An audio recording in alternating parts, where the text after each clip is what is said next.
বুধবার ছিল বিশ্বকর্মা পুজো, তাই সেই উপলক্ষে আমাদের হসপিটালের ক্যান্টিনে সেদিন রাতে ছিল অল্প একটু খাওয়া দাওয়ার আয়োজন।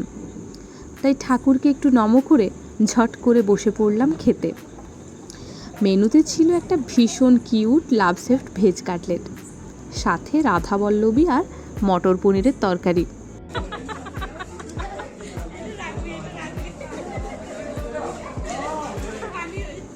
যাই হোক, নিরামিষ হলেও প্রত্যেক কটি খাবার ছিল ভীষণ সুন্দর।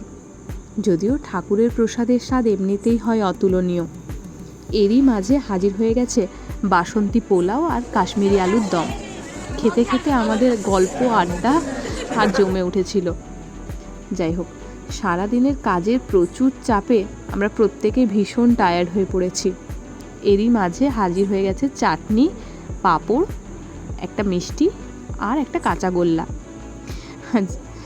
খাওয়া দাওয়া, আড্ডা, হাসি, গল্প এসব নিয়ে আমরা বাড়ি ফিরলাম।